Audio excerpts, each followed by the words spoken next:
5월 8일 금요일 새벽 예배를 하나님 앞에 올려드리도록 하겠습니다. 다 같이 기도하심으로 예배를 시작하겠습니다. 고맙고 감사하신 하나님, 오늘도 귀한 한날을 우리에게 허락하심을 감사합니다. 하나님 아버지, 지금 코로나로 모든 것이 멈춰져 있는 것 같은 그런 상황 가운데 있지만 하나님 우리에게 또 우리 개인에게 가정에게 주시는 하나님의 말씀에 우리가 귀 기울이는 그런 이 기간이 될 수 있도록 주여 인도하여 주옵소서. 우리의 영적인 마음을 열어주시고 눈을 열어주셔서 하나님이 우리에게 보여주시는 것을 잘 깨달을 수 있는 귀한 이 기간 될 수 있도록 주여 축복하여 주옵소서. 감사드리올 때에 예수님의 이름으로 기도하옵나이다. 아멘. 안녕하세요. 오늘은 요한복음 18장 1절에서 11절까지의 말씀으로 여러분과 함께 은혜를 나누고자 하는데요.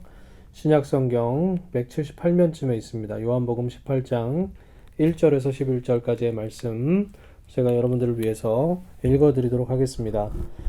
예수께서 이 말씀을 하시고 제자들과 함께 기드론 시내 건너편으로 나아가시니 그곳에 동산이 있는데 제자들과 함께 들어가시니라. 그곳은 가끔 예수께서 제자들과 모이시는 곳이므로 예수를 파는 유다도 그곳을 알더라. 유다가 군대와 대제사장들과 바리새인들에게서 얻은 아랫사람들을 데리고 등과 횃불과 무기를 가지고 그리로 오는지라. 예수께서 그 당할 일을 다 아시고 나아가 이르시되 너희가 누구를 찾느냐? 대답하되 나사렛 예수라 하거늘 이르시되 내가 그니라 하시니라. 그를 파는 유다도 그들과 함께 섰더라. 예수께서 그들에게 내가 그니라 하실 때에 그들이 물러가서 땅에 엎드러지는지라. 이에 다시 누구를 찾느냐고 물으신데 그들이 말하되 나사렛 예수라 하거늘 예수께서 대답하시되 너희에게 내가 그니라 하였으니 나를 찾거든 이 사람들이 가는 것을 용납하라 하시니 이는 아버지께서 내게 주신 자 중에서 하나도 잃지 아니하였사옵나이다 하신 말씀을 응하게 하려 함이로라. 이에 시몬 베드로가 칼을 가졌는데 그것을 빼어 대제사장의 종을 쳐서 오른편 귀를 베어버리니 그 종의 이름은 말고라. 예수께서 베드로더러 이르시되 칼을 칼집에 꽂으라. 아버지께서 주신 잔을 내가 마시지 아니하겠느냐 하시니라. 아멘. 오늘 저는 이 본문 말씀을 통해서 예수님의 계획과 나의 생각이 충돌할 때, 예수님의 계획과 나의 생각이 충돌할 때라는 제목으로 하나님의 은혜를, 말씀의 은혜를 나누고자 합니다. 계속해서 저희 교회가 요한복음을 묵상하고 있습니다. 오늘 본문에서 나오는 장면, 이 장면은요, 예수님이 기드론 골짜기에 위치한 겟세마네 동산에서 기도하신 후에 무리들에게 잡히시는 그런 장면을 보여주고 있습니다. 제가 오늘 이 장면을 묵상하면서 예전에 어떤 일이 생각이 났었는데요. 제가 대학교 1학년 겨울 방학 때 강원도의 여러 도시로 전도여행을 갔던 적이 있어요. 장애우 시설에 잠깐 들렀습니다. 그래서 복음을 전하기 위해 그 안으로 들어갔어요. 저희 팀이 준비한 것들이 있습니다. 여러 가지를 준비했는데요. 그 중에 하나가 복음의 내용이 들어간 판토마임이 있었습니다. 그 판토마임의 제목은 씬체어라는 제목의 드라마였는데요. 내용이 이렇습니다. 내용은 한 사람이 길을 가다가 의자에 뭐라고 붙여 있는 것을 보게 돼요. 뭐라고 붙여져 있는가? 만지지 마시오라고 되어 있습니다. 그런데 그 사람이 호기심에 그 의자를 툭툭 건드려요. 그리고 그 만지다가 그 의자에 앉게 됩니다. 그런데 거기서 떨어지지 않게 되는 거예요. 못 일어납니다. 딱 붙어버려요. 왜냐하면 그것은 죄라는 의자여서 그런 거죠. 그래서 많은 사람이 지나가다 그 사람을 떼어주려고 하는데 안 떨어지는 거예요. 그러다가 지나가던 그리스도인의 기도에 의해서 예수님의 능력으로 떨어진다는 내용인데요. 그런데 이 연기를 하는 친구가 얼마나 실감나게 연기를 했던지 마치 실제와 같이 하는 거예요. 근데 그것을 유심히 보고 있던 장애우 한 명이 거기에 얼마나 몰입을 하고 진짜로 여겼던지 갑자기 순간적으로 앞으로 뛰어나와요. 그리고 그 친구를 도와주겠다고 생각했는지 온 힘을 다해서 의자에서 떼어주려고 하는 거예요. 너무 갑자기 일어난 일이라서 그 장애우를 막을 순간도 놓쳤고 연기하는 친구는 드라마를 끝까지 끝내야 한다는 심정으로 사력을 다해서 의자에 붙어 있어야 했던 거죠. 상황이 너무 웃기고 당황스러웠던 기억이 납니다. 전도 여행팀은요, 그 드라마를 통해서 복음의 메시지를 전달하려고 하는 큰 계획이 있었어요. 그런데 그런 계획을 알 리가 없는 그 장애우는 어떻게든 그 의자에 붙어 있던 사람을 도와줘야 한다는 자신의 옳은 생각이 있었고 선한 의도가 있었던 것 같아요. 그래서 그런 행동을 한 거죠. 제가 왜 이 말씀을 서두에 드리는가 하면 오늘 본문에 나오는 이야기를 그런 관점에서 접근하려고 하기 때문에 그렇습니다.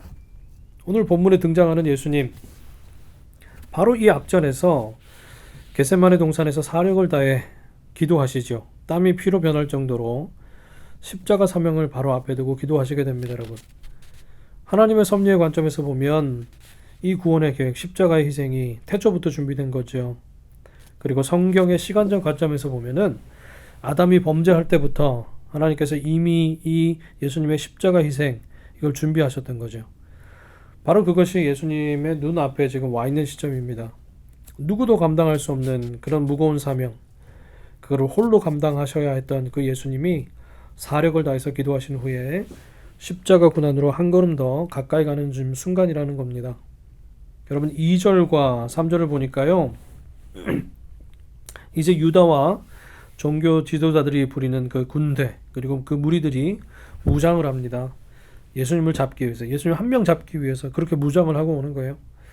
4절에 보니까 예수님께서 이렇게 말씀합니다. 예수께서 그 당할 일을 다 아시고 라고 말씀하죠. 외형적으로는요, 유다에 의해서 팔려 십자가를 지시는 것처럼 보입니다. 그런데 실제로는 어떻습니까? 그가 이미 예수님께서 예정되어 있는 그런 구속사의 계획에 순종하시기 위해서 능동적으로 따르시는 것을 우리는 볼 수가 있습니다. 그래서 예수님이 이렇게 먼저 그 무리들에게 물어요. 너희가 누구를 찾느냐? 그리고는 5절에 너희들이 찾는 내가 그니라 라고 말씀하세요. 6절에 보니까요. 잡으러 온 사람들이 뒤로 넘어져요. 왜? 긴장을 했던지 아니면은 희미한 횃불에 의지해서 잘 안 보여서 발을 헛디뎠던지 경황이 없어서 그런지 뒤로 넘어집니다.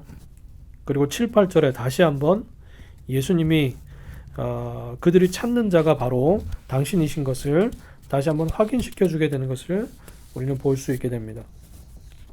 여러분 성자 예수님 태초부터요 성부와 성령 하나님과 계획하고 기다리셨던 그때 그 순간을 맞이하고 계시는 거예요.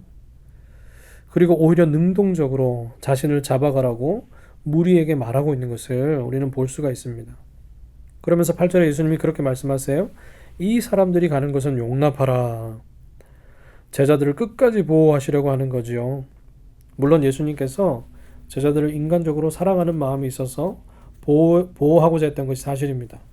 그런데 또 근본적으로는 제자들이 예수님의 그 뒤를 이어서 교회를 세우고 또 열방에 하나님 나라의 확장을 위해서 헌신해야 하는 사명이 있었기 때문에 제자들이 지금 희생되면 안 되기 때문에 예수님께서 그렇게 보호하려고 했던 거죠. 이처럼 예수님 그런 급박한 상황 중에도 오히려 침착하게 행동하십니다. 왜 그럴까요? 아주 오랜 시간을 걸쳐서 준비된 계획이잖아요. 그리고 그때가 바로 지금이기 때문에 예수님께서 당황하지 않으시고 침착하게 이 상황을 맞이하고 계십니다. 그런데 반면에 베드로를 우리가 볼 필요가 있습니다. 10절 말씀 한번 보면 이렇게 되어 있습니다.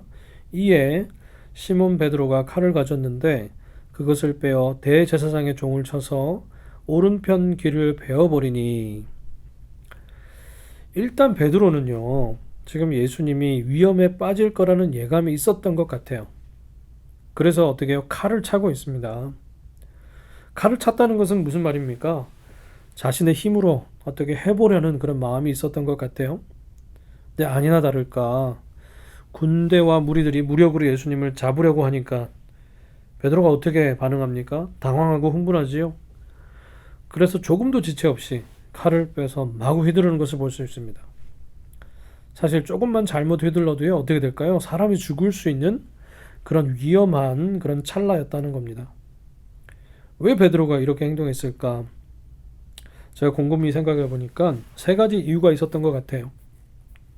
첫 번째, 베드로가 이렇게 행동한 이유는 자신의 의 때문에 그랬던 것 같아요. 예수님이 무엇을 잘못했기에 이런 일을 당해야 하는가 하는 그런 의로운 생각이 있었던 거죠. 불의를 참지 못하는 겁니다. 불의를 참지 못하는 건 좋은데 그런데 그것은 자기 의에 지나지 않아요. 두 번째 베드로가 이렇게 행동했다는 그 이유, 저는 의리 때문에 그런 것 같아요.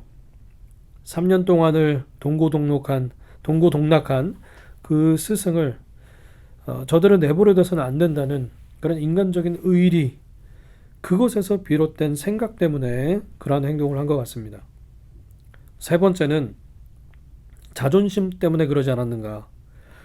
왜요? 바로 이 앞전에 예수님이 베드로에게 뭐라고 예언하셨죠? 닭이 울기 전에 세 번이나 나를 부인하리라. 이 말씀을 듣고 베드로가 그걸 마음에 새겼던 것 같아요. 그래서 계속 마음속에 맴돌고 귀에 맴도는 거죠. 그래서 어떻게든지 그렇게 하지 않으려고 하는 그런 몸부림이 분명히 있었을 겁니다. 그런데 이조차도 자존심이고 자만심이었다는 거죠. 그런데 어찌 보면 인간적으로 봤을 때는 다른 제자들보다 더 의리 있는 사람으로 비춰졌을 겁니다. 남이 하지 못하는 것을 서슴지 하잖아요. 서슴지 않고, 그리고 용기 있는 사람으로 비춰질 수 있다는 겁니다. 그런데 이 베드로의 행동에 대한 영적인 평가가 더 중요하다고 저는 생각해요. 영적인 평가가 어떨까요? 11절에 예수님이 말씀하시지요. 아버지께서 주신 잔을 내가 마시지 아니하겠느냐. 무슨 말이죠? 베드로, 네가 아무리 막으려고 해도 이건 막을 수 있는 일이 아니다. 네가 막으려고 한다면 그것은 하나님의 뜻을 바꾸려고 하는 잘못된 시도가 될 수밖에 없다. 예수님께서 그런 뜻으로 말씀하는 거예요. 그리고 마태복음 26장 54절에는 이렇게 나와 있습니다. 내가 만일 그렇게 하면 이런 일이 있으리라 한 성경이 어떻게 이루어지겠느냐 하시더라. 이 말씀, 예수님께서 하신 이 말씀은 뭐예요? 베드로, 너의 행동이 태초부터 계획된 하나님의 구원, 그 구원의 마스터 플랜을 흔들려고 하는 그 일이 될 수 있다. 이러한 뜻으로 예수님께서 말씀하시는 거예요. 여러분, 중요한 것은 이 본문의 이야기를 우리의 삶으로 한번 옮겨올 필요가 있다는 겁니다. 우리의 삶으로 옮겨오면 어떨까요? 여러분, 이 내용은요, 우리에게 경종을 울리는 내용입니다. 좀 무거운 내용이 될 수 있어요. 왜 그럴까? 우리가 하나님의 계획과 하나님의 꿈을 위해서 해왔던 사역들이 있어요. 그리고 많은 봉사들이 있습니다. 그런데 그 많은 사역과 봉사들이 예수님께는 어떻게 평가될까? 여러분, 이런 걸 생각하면 두려운 부분이 있어요. 우리가 때로는요, 하나님의 일을, 하나님의 사역과 그 봉사들을 우리의 의로, 우리의 의리로, 우리의 자존심으로 해왔던 때가 있지는 않았는가? 여러분, 우리가 이것을 돌아봐야 될 줄로 믿습니다. 사람에게는 좋게 보이고요, 좋게 평가될 수 있는 그 일들이 예수님에게는 그렇지 않을 수도 있다는 점을 우리는 생각해야 된다는 거죠. 제가 목요 강단 기도 모임에서 설교하다가 이러한 얘기를 한 적이 있습니다. 하나님이 우리에게 어떤 일에 대해서 순종을 요구할 때가 있어요. 그 순종을 요구할 때, 하나님께서 우리에게 어떠한 중대한 순종을 요구할 때, 그것은 하나님이 결코 즉흥적으로 요구하시는 게 아니라는 겁니다. 아주 오랜 기간을 두고 그 하나님이 준비하신 일일 경우가 많다는 거예요. 마치 예수님의 이 십자가의 이 순종, 희생의 순종을 아주 정말 사람이 생각하지 못할 정도로 오래전부터 준비되고 철저하게 많은 사람을 통해서 예언되어져 온 것처럼 하나님께서 우리에게 맡기시는 순종을 요구하는 그 일도 그럴 수 있다는 겁니다. 그래서 나의 순종을 통해서 하나님의 마스터 플랜이 움직여지는 그러한 중대한 결정일 수 있어요. 그런데 우리가 주님께서 순종을 요구할 때에 우리가 우리의 순간적인 그리고 인간적인 이유와 나만의 합리적인 생각 그리고 내 자존심 때문에 쉽게 거절할 때가 있다는 거죠. 그러면 어떻게 될까요? 하나님의 마스터 플랜이 내가 순종하기 직전까지는 전혀 움직이지 않고 멈춰지게 된다는 겁니다. 우리의 순종이 하나님의 마스터 플랜을 여는 키가 될 수도 있는데 우리가 거절하면 어떻게 돼요? 멈춰지고 사라지게 된다는 거죠. 여러분, 우리의 삶에 이러한 일이 얼마나 많을까요? 저는 오늘 본문을 묵상하고 또 생각하면서 신앙인으로서 우리가 성장해야 하는 두 가지 축이 있다고 생각하게 됐어요. 한 가지는요, 예수님을 알아가면 알아갈수록 예수님의 성품을 닮아가야 된다는 겁니다. 그리고 또 한 가지가 있어요. 두 번째는 하나님의 역사를 통해서, 시대를 통해서 이끌어 오시는 하나님의 계획과 꿈을 이해할 수 있는 그러한 영적인 통찰력을 가져야 한다고 저는 생각합니다. 만약에 베드로가 그런 통찰력과 하나님의 경륜을 알았다면 그렇게 성급하게 행동하지 않았을지도 몰라요. 물론 베드로 이후에는 어떻게 됩니까? 바뀌죠. 마치 다른 사람이 된 것처럼 바뀌어요. 부활하신 예수님을 만나고 성령으로 충만해진 이후에는 다른 모습으로 바뀌어집니다. 그가 빼어들었던, 예수님을 보호하기 위해서 검을 휘둘렀던 인간적인 검, 폭력의 검, 그것을 버리게 되죠. 그리고 난 다음에는 성령의 검으로 많은 사람들을 죽게 돌아오게 하는 그런 인물이 됩니다. 그래서 우리가 매일같이 우리에게 필요한 것이 무엇입니까? 바로 성령의 인도하심을 받는 거예요. 나의 의와 나의 자존심과 나의 의리로 어떠한 일을 하는 것이 아니라 성령의 인도하심을 받는 겁니다.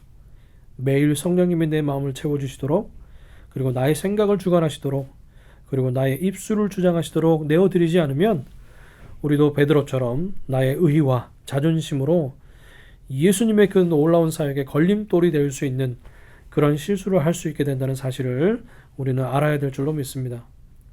저와 여러분이 우리의 사는 날 동안에 하나님의 계획에 걸림돌이 되는 것이 아니라 하나님의 계획에 내가 어떠한 위치를 차지해야 하는가를 깊이 생각하게 되고, 그리고 그 계획 안에서 매 순간 순종하게 되기를 원합니다. 그리고 더 나아가서 우리가 그 하나님의 계획에 앞장서서 행하며 살아갈 수 있는 믿음의 용사들이 되실 수 있기를 주님의 이름에 의해 의지해서 축원드립니다. 기도하겠습니다. 고맙고 감사하신 하나님, 귀한 말씀을 통해서 우리가 깨달았습니다. 우리도 베드로처럼 실수할 수 있는 사람들입니다. 때로는 우리의 의와 또 사람의 의리와 그리고 나의 자존심으로 주의 일을 감당할 때가 얼마나 많은지요. 하나님, 날마다 돌이키게 하시고 하나님께서 정말 이끌어 가시는 그 역사, 하나님의 계획과 꿈을 이해할 수 있는 영적인 통찰력을 우리에게 허락해 주시고, 지금 이 코로나 바이러스로 인해서 모든 것이 멈춰져 있는 이 때지만은 이러한 일도 우연히 일어날 수 없고 하나님께서 허락하지 않으시면 일어날 수 없는 일이라는 것을 깨닫게 하시고, 하나님께서 우리 개인에게, 가정에게, 교회에게 주시는 놀라운 메시지들을 잘 또 받아들일 수 있는 이 기간 되게 해 주옵소서. 우리 모든 성도님을 강건하게 하시고 날마다 승리할 수 있도록 축복하여 주옵소서. 살아계신 예수님의 이름으로 감사드리며 기도하옵나이다. 아멘. 여러분 계속해서 개인적으로 기도하시길 바랍니다.